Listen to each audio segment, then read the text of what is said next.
Assalamualaikum students. I hope you will be fine and doing well. My name is Muhammad Ramzan and you are watching my YouTube channel The Chemistry Mind. This is the second day of 20 days study plan. इस lecture के अंदर हमने discuss करना है electronic configuration and it's rules. तो electronic configuration और उनके लिए जो सर्टेन रूल्स हैं वो हम वो हमने इस लेक्चर के अंदर डिस्कस करने हैं। तो फर्स्ट हमारे पास क्या है, इलेक्ट्रॉनिक कॉन्फ़िगरेशन की अगर हम बात करें तो इलेक्ट्रॉनिक कॉन्फ़िगरेशन बेसिकली एक ऐसा कॉन्सेप्ट होता है जिसके अंदर हमने इलेक्ट्रॉन्स की डिस्ट्रीब्यूशन करनी होती है इन shell, subshell and orbitals. Day 1 के अंदर हमने डिस्कस किया था शेल, सब शेल और ऑर्बिटल्स के बारे में, जो कि हमने कॉन्सेप्ट स्टडी किया था क्वांटम नंबर्स के अंदर। अब इस लेक्चर के अंदर हमने डिस्कस करने हैं rules of electronic configuration. First हमारे पास क्या अफबो प्रिंसिपल है। According to Aufbau principles, electrons are distributed electrons are distributed in orbitals in order of increasing energy.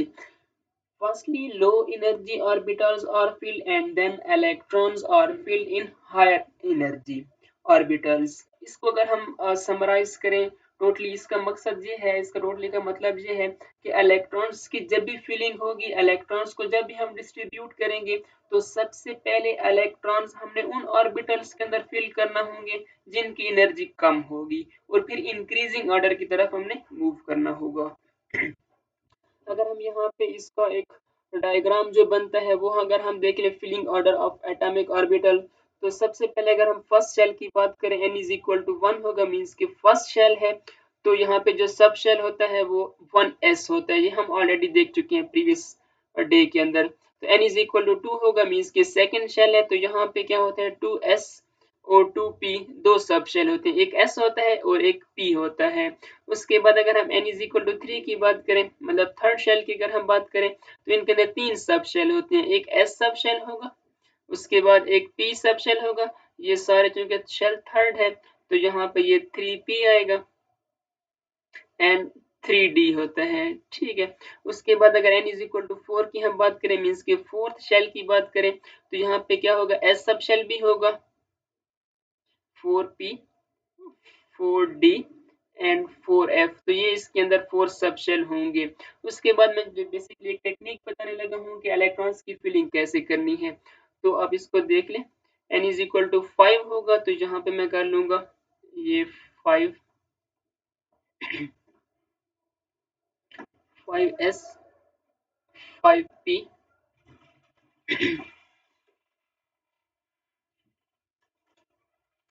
5d and n is equal to 6, it will be 6s 6p।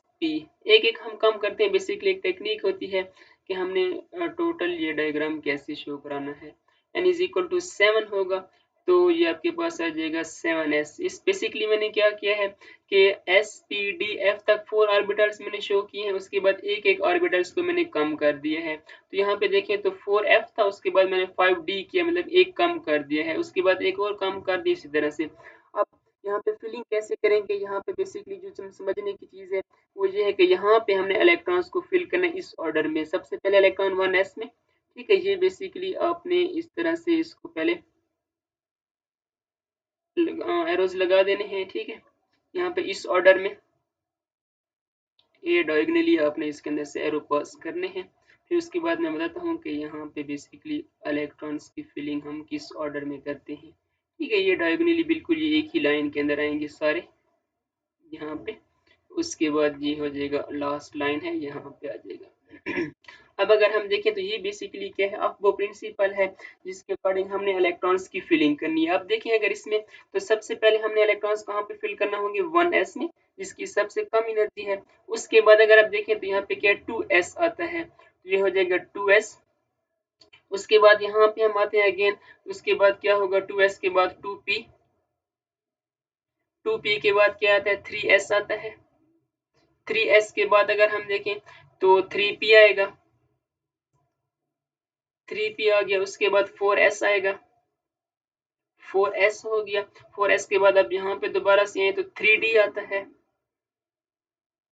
3d हो गया, उसके बाद 4p आएगा, 4p हो गया, उसके बाद 5s हो गया। उसके बाद अगर हम देखें यहाँ पे तो 5s के बाद क्या आता है, ये 4d आता है, 4d 4d के बाद क्या आएगा 5p, ये 5p हो गया। 5p के बाद क्या आएगा 6s, उसके बाद क्या आता है वो यहाँ पे देखें इस जगह से फिर हम इस तरफ मूव करेंगे तो ये आएगा 4f, 4f के बाद 5d, 5d के बाद 6p, 6p उसके बाद 7s। तो यहाँ पे हमने इलेक्ट्रॉन्स की फिलिंग करनी है। जैसा कि हमें पता है कि s के अंदर मैक्सिमम 2 इलेक्ट्रॉन्स आते हैं, तो s के अंदर हमने 2 इलेक्ट्रॉन्स फिल करने हैं। p के अंदर 6 इलेक्ट्रॉन आते हैं, तो हमने 6 इलेक्ट्रॉन फिल कर देने होंगे। वो बेसिकली इलेक्ट्रॉन्स की फिलिंग करनी है जितनी रिक्वायरमेंट होगी उसके अकॉर्डिंग।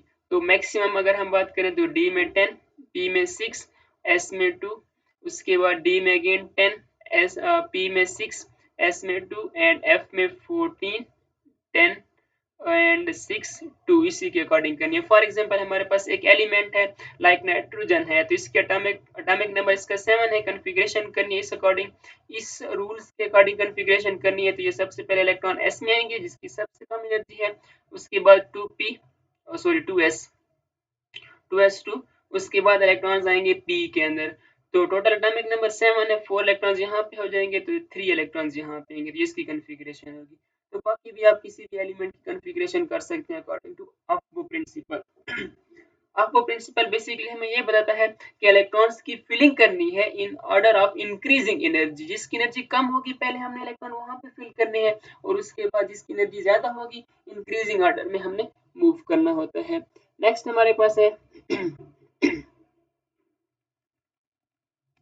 नेक्स्ट रूल्स है N+L rule. This is one of the most important rule, और ये कई बार पेपर में आ चुका है शॉर्ट क्वेश्चन में। इसमें बेसिकली क्या होता है, higher the N+L value higher will be the energy of orbitals. इसमें हमने ये देखना है कि अगर हमारे पास दो सेट ऑफ ऑर्बिटल्स हैं और हमने ये देखना होगा कि इनमें से कौन से ऑर्बिटल्स की एनर्जी कम है और कौन सी की एनर्जी ज्यादा है, और फिर हमने ये देखना होगा कि जिसमें N+L की वैल्यू ज्यादा होगी उसकी एनर्जी ज्यादा होगी। अब देखो फॉर एग्जांपल हम एग्जांपल से समझते हैं। इसमें अगर आप देखें तो n क्या है, n प्रिंसिपल क्वांटम नंबर है, मींस के मेन शेल है। और अगर हम l की बात करें तो l क्या है, अजीमुथल क्वांटम नंबर है जिसको हम सब शेल का नेम देते हैं। फॉर एग्जांपल हमारे पास एक सेट है लाइक 4s है और 3d है, इनमें से हमने किसके अंदर इलेक्ट्रॉन्स पहले फिल करना होंगे वो हमें पता चलेगा। जिसकी एनर्जी कम होगी डेफिनेटली इलेक्ट्रॉन वहां पे फिल करेंगे। एनर्जी का हमें कैसे पता चलेगा, वो हमें ये N+L रूल बताता है।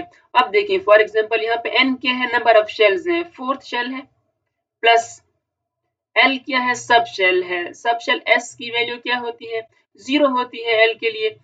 वो हमने प्रीवियस डे के अंदर देखा था कि S के लिए जो L की वैल्यू होती है वो 0 होती है, P के लिए 1 होती है, D के लिए 2, F के लिए 3 होती है। वो अगर आपने ये प्रीवियस लेक्चर नहीं देखा तो मैं आई विल रिकमेंड यू कि आप पहले वो लेक्चर्स देख लें, वो सारे फंडास मैंने वहां पे एक्सप्लेन कर रखे हैं। तो ये सम हो जाएगा 4 का। उसके बाद अगर हम यहाँ पे देखें N+L रूल अप्लाई करें, N क्या है, शेल है, L क्या है, सब शेल है, N हमारे पास क्या है 3 है, प्लस हमने करना है L के साथ, L क्या है, सब शेल है जो कि D है, S के लिए 0, P के लिए 1 और D के लिए 2 वैल्यू होती है।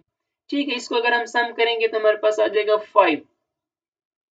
अब इनमें से किसकी एनर्जी कम है, इसकी एनर्जी कम है, मींस के 4s की एनर्जी कम है, तो पहले इलेक्ट्रॉन यहाँ पे फिल करेंगे, उसके बाद इलेक्ट्रॉन हमने फिल करना होंगे 3d के अंदर। इसी तरह से आपकी बुक के अंदर फेडरल बोर्ड की जो बुक है, फेडरल टेक्स्ट बुक जो है उसके अंदर अगर हम कुछ एग्जांपल्स देखें तो यहाँ पे हमारे पास है कंसेप्ट असेसमेंट एक्सरसाइज 2.5। उसमें से कुछ एग्जांपल्स हम ले लेते हैं लाइक 5f, उसके बाद क्या है 6p है। इनमें से कौन से ऑर्बिटल्स की एनर्जी कम है वो हमने देखना होगा, उसके अकॉर्डिंग हमने इलेक्ट्रॉन्स की फिलिंग करनी होगी। तो अगर हम N+L रूल यहाँ पे अप्लाई करें, ये आपके पास क्या n है, शेल है, और ये आपके पास क्या सब शेल है, ये हो जाएगा 5 प्लस सब शेल क्या है f है, यहाँ पे मैं लिख लेता हूँ।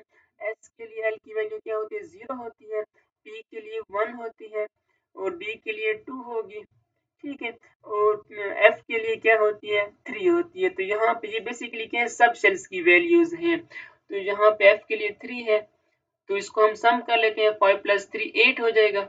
उसके बाद हमने यहाँ पे अगर देखें तो ये 6 हो गया, एन प्लस पी के है, सब शेल है, पी के लिए वैल्यू होती है 1, तो यहाँ पे हो जाएगा 1।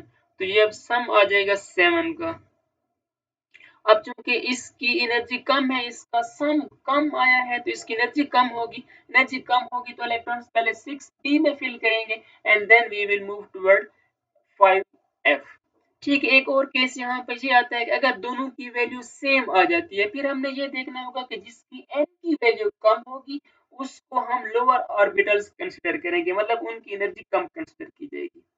ओके, नेक्स्ट हमारे पास एक और रूल है, उसकी तरफ हम मूव करते हैं। इसका शायद क्वेश्चन आता है मोस्टली पेपर्स में। पेयर आपको गिवन होंगे, आपने फाइंड करना होगा। फॉर एग्जांपल एक और मैं पेयर दे देता हूँ आपको, लाइक 5s है, 5s और दूसरा हमारे पास है 4d। इनमें से कौन से ऑर्बिटल्स में पहले इलेक्ट्रॉन्स फिल करेंगे, ये आपका होमवर्क है। ये आपने सॉल्व करके कमेंट सेक्शन के अंदर इनका आंसर करना है कि इनमें से कौन से ऑर्बिटल्स की एनर्जी कम होगी, कहाँ पे इलेक्ट्रॉन हम पहले फिल करेंगे। ओके, नेक्स्ट हमारे पास जो रूल है वो है Pauli exclusion principle. Pauli exclusion principle के अकॉर्डिंग क्या है, no two electrons in an atom can have same value of all 4 quantum numbers, at least the spin quantum number will be different. इसका मतलब यह है कि एक इलेक्ट्रॉन्स के ऊपर हम 4 क्वांटम नंबर्स अप्लाई नहीं कर सकते। दो एक एटम में 2 इलेक्ट्रॉन्स के ऊपर हम 4 क्वांटम नंबर्स अप्लाई नहीं कर सकते। मतलब ये है कि अगर हमारे पास इलेक्ट्रॉन्स है उसके ऊपर n principal quantum number apply हो सकता है। अगर हम बात करें सब शेल की तो वो भी अप्लाई हो सकता है। अगर हम ऑर्बिटल्स की बात करें मतलब मैग्नेटिक क्वांटम नंबर, तो वो भी अप्लाई हो सकता है। बट अगर हम स्पिन क्वांटम नंबर की बात करें तो उसमें 2 इलेक्ट्रॉन्स की स्पिन एक जैसी नहीं हो सकती। फॉर एग्जांपल अगर एक ऑर्बिटल्स के अंदर 2 इलेक्ट्रॉन्स हैं तो एक इलेक्ट्रॉन्स की जो स्पिन होगी वो क्लॉकवाइज होगी और दूसरे इलेक्ट्रॉन की स्पिन क्या होगी, एंटी क्लॉकवाइज होगी। तो 2 इलेक्ट्रॉन्स के ऊपर सारे जो क्वांटम नंबर्स है, मींस के जो 4 क्वांटम नंबर्स हैं वो हम अप्लाई नहीं कर सकते। फॉर एग्जांपल यहाँ पे मैं एक एग्जांपल देना चाहूंगा, वो हमारे पास क्या है, 3p x है। ठीक है, 3p x है। अगर हम इसमें इलेक्ट्रॉन्स की बात करें तो इसके अंदर अगर हम क्वांटम नंबर अप्लाई करें तो इसमें n क्या है, 3 है। ठीक, n इज इक्वल टू 3। दोनों केसेस में क्या होगा, n इज इक्वल टू 3 होगा। मीन्स कि अगर हम इलेक्ट्रॉन्स की बात करें तो दोनों केसेस में n इज इक्वल टू 3 आएगा। उसके बाद l इज इक्वल की बात करें, सब मतलब कि अगर हम सब शेल की बात करें तो l इज इक्वल टू यहाँ पे क्या होगा, 1 होगा और यहाँ पे भी क्या होगा, l इज इक्वल टू 1 होता है। उसके बाद अगर हम बात करें मैग्नेटिक क्वांटम नंबर की तो वो भी हमारे पास सेम आएगा दोनों साइड पे। मतलब अगर फॉर एग्जांपल यहाँ पे m -1 है तो यहाँ पे भी m इज इक्वल टू क्या होगा, -1 होगा। मतलब कि जो क्वांटम नंबर है वो सारे तो सेम होंगे। बट अगर हम स्पिन क्वांटम नंबर की बात करें s इज इक्वल टू, अब इस इलेक्ट्रॉन की जो स्पिन होगी फॉर एग्जांपल वो क्या है, +1/2 है। ठीक है, तो इसमें जो इलेक्ट्रॉन्स की स्पिन होगी वो एक जैसी नहीं होगी, बट यहाँ पे क्या होगा, -1/2 होगा। इसमें पॉली एक्सक्लूजन प्रिंसिपल का मतलब ये है कि इलेक्ट्रॉन्स के ऊपर हम सारे क्वांटम नंबर मींस के 4 quantum numbers at a time apply नहीं कर सकते। जो अब स्पिन क्वांटम नंबर है एटलीस्ट वो डिफरेंट होगा, क्योंकि दो इलेक्ट्रॉन्स की स्पिन एक जैसी नहीं हो सकती। अगर एक इलेक्ट्रॉन क्लॉकवाइज रोटेट करता है तो दूसरा एंटी क्लॉकवाइज रोटेट करेगा। तो ये बेसिकली ये प्रिंसिपल हमें बताता है। उसके बाद हुन्स रूल है। Hund rules के अकॉर्डिंग क्या होगा, if the orbitals of the same energy are available, electrons will tend to reside the separately with the same spin instead of pairing up in the same orbitals with opposite spin। इसका मतलब ये है कि अगर हमारे पास क्या है, फॉर एग्जांपल ये p ऑर्बिटल्स हैं। ठीक है, p सब शेल है, उसके अंदर हमें पता है 3 ऑर्बिटल्स होती हैं।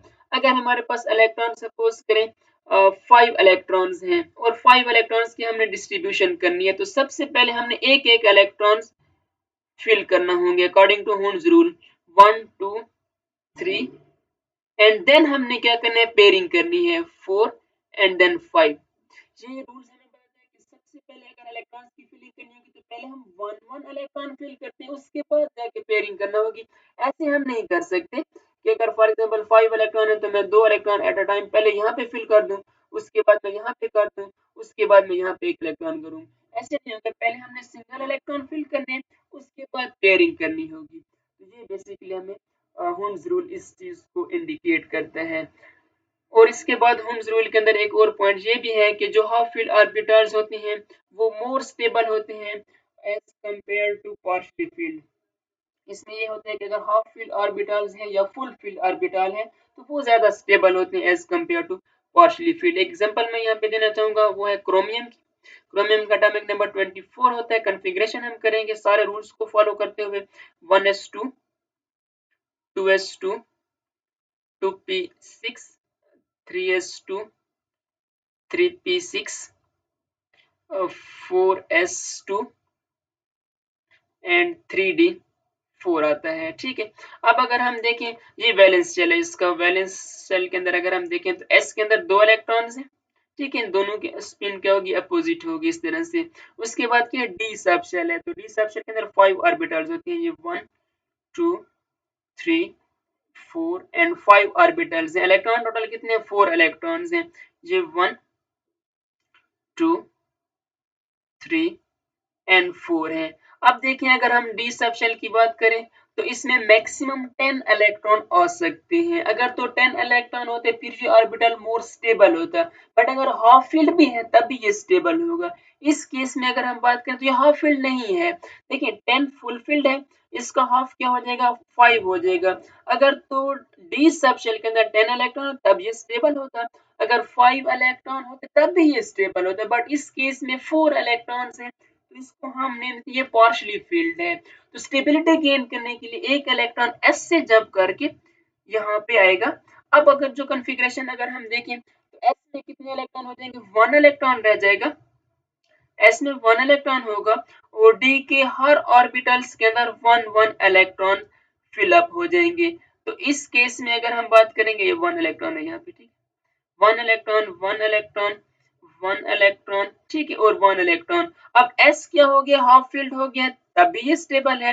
और अगर हम d की बात करें तो ये हाफ फील्ड हो गए हैं तब भी ये स्टेबल है। तो स्टेबिलिटी गेन करने के लिए इलेक्ट्रॉन्स की अरेंजमेंट होती है। तो ये बेसिकली आप पेज नंबर 25 पे होम्स रूल के जो लास्ट पैराग्राफ है वहां पे देखें तो ये चीज मिलेगी। होमवर्क के लिए मैं आपको देना चाहूंगा वो है सी, जो कॉपर एटॉमिक नंबर 29 है, इसकी कॉन्फ़िगरेशन करनी है और ये रूल्स अप्लाई करना है स्टेबिलिटी के लिए। इसमें जो बेसिकली क्या होगा, वैलेंस शेल कॉन्फ़िगरेशन अगर हम देखें तो 4s2 होगा और 3d9 होगा। अब 9 जो है ये पार्शियली फील्ड है, स्टेबल नहीं होगा। तो एक इलेक्ट्रॉन s से जंप करके यहाँ पे आएगा तो ये 10 हो जाएंगे, मींस कि फुल फील्ड हो जाएगा और ये हाफ फील्ड हो जाएगा। तो ये भी आपने यहाँ पे समझना है।